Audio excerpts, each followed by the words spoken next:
Baik, selamat pagi Bu Vela dan teman-teman.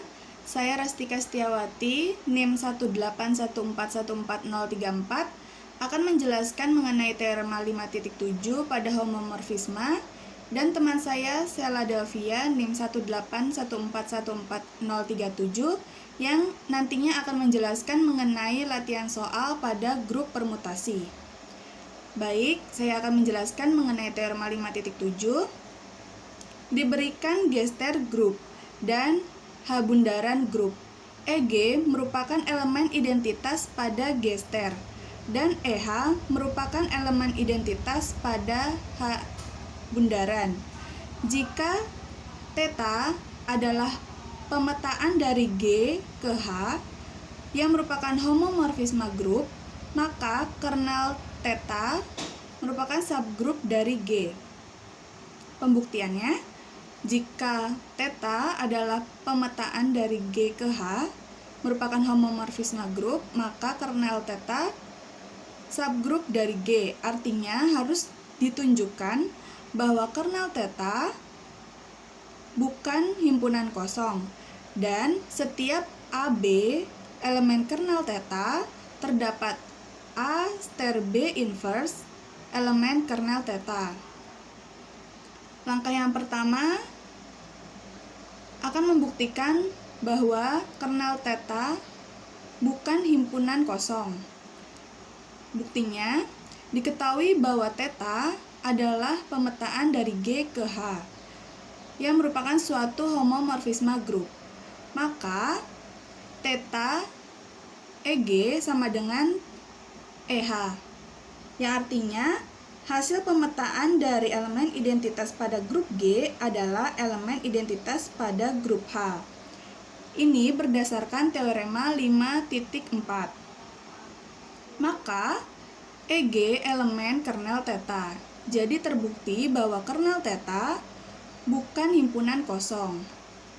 Kemudian langkah yang kedua, membuktikan bahwa setiap AB elemen kernel theta terdapat A star B inverse elemen kernel theta.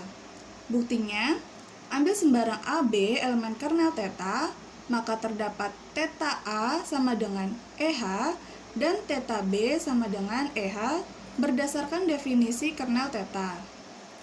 Akan dibuktikan, setiap AB elemen kernel theta terdapat A star B inverse elemen kernel theta.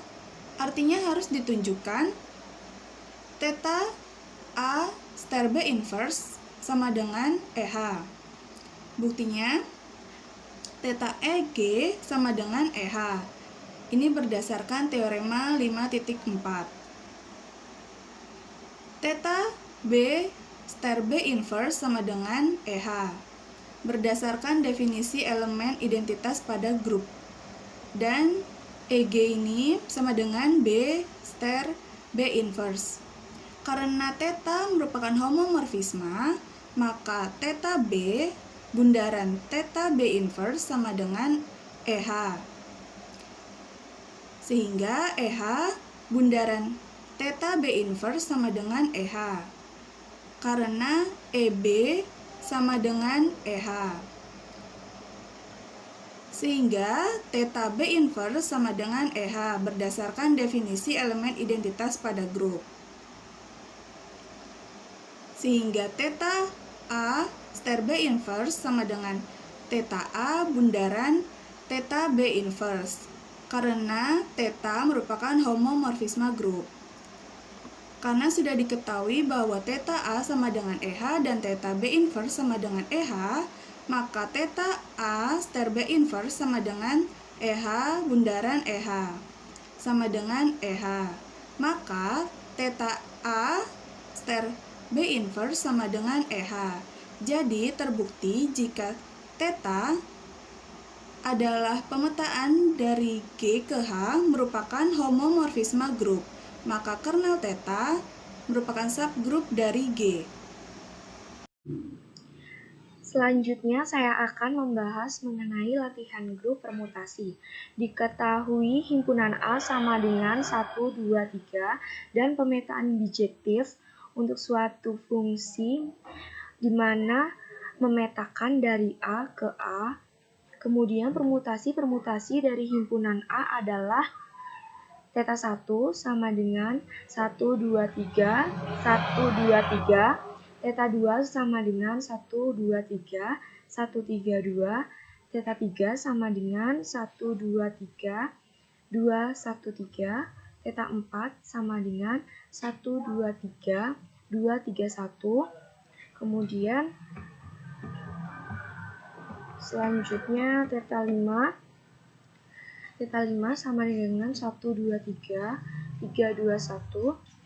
Theta 6 sama dengan 1, 2, 3, 3, 2, 1. Nah, selanjutnya dibentuk himpunan S3 sama dengan theta, di mana theta permutasi dari A yang dilengkapi dengan operasi komposisi fungsi.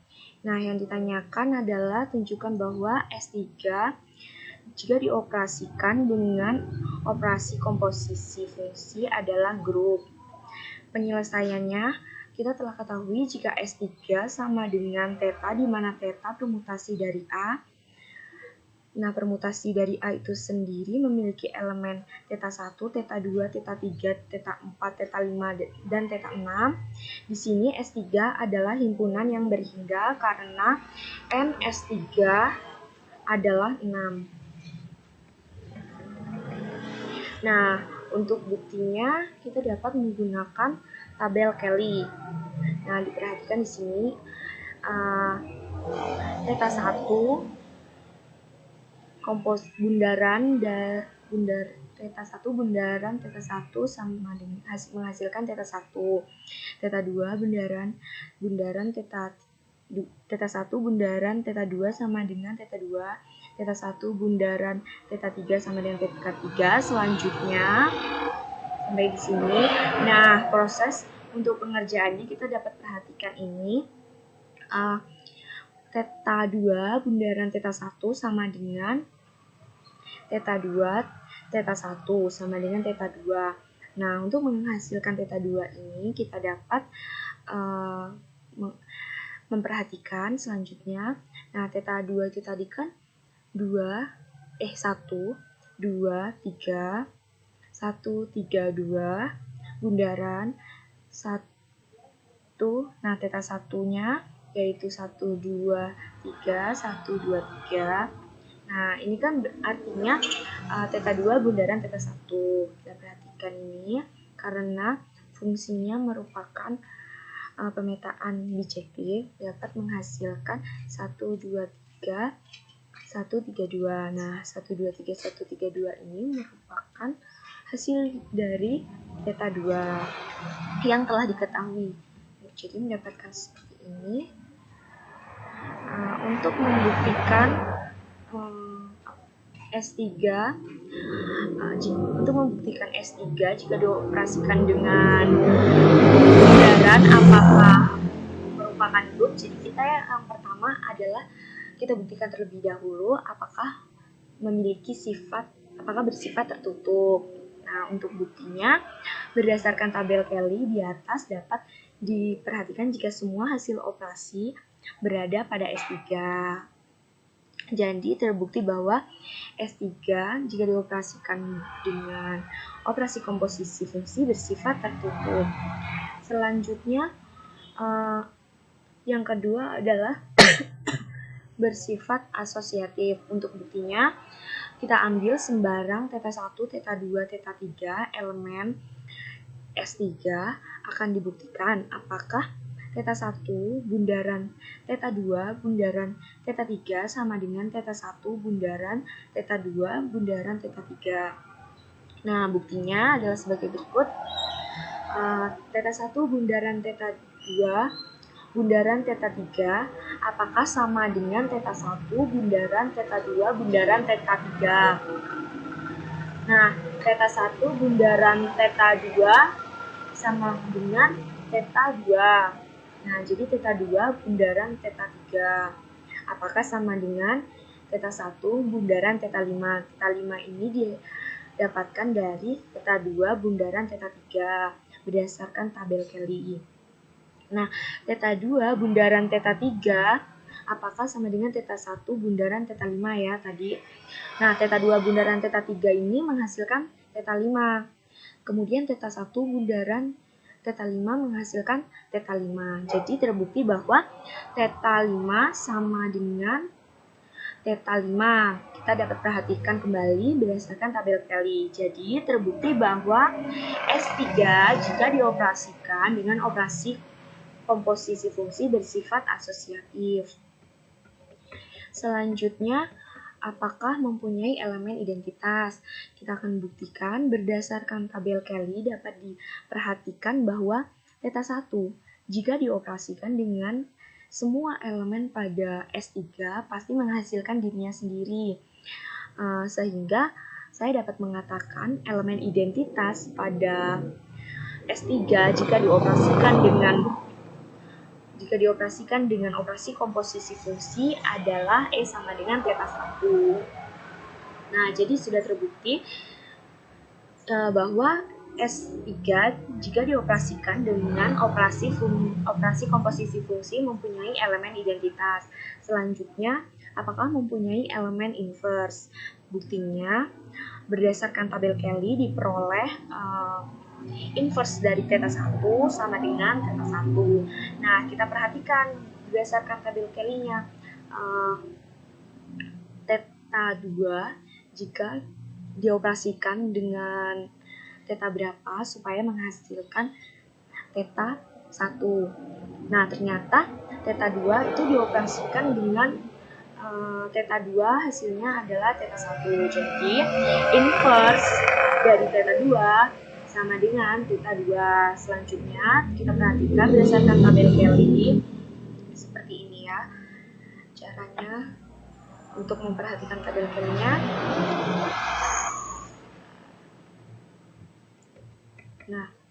Nah, untuk inverse itu kita theta 1 dioperasikan dengan berapa yang menghasilkan theta 1. Nah, theta 1 dioperasikan dengan theta 1 hasilnya theta 1. Kemudian kita lihat selanjutnya theta 2.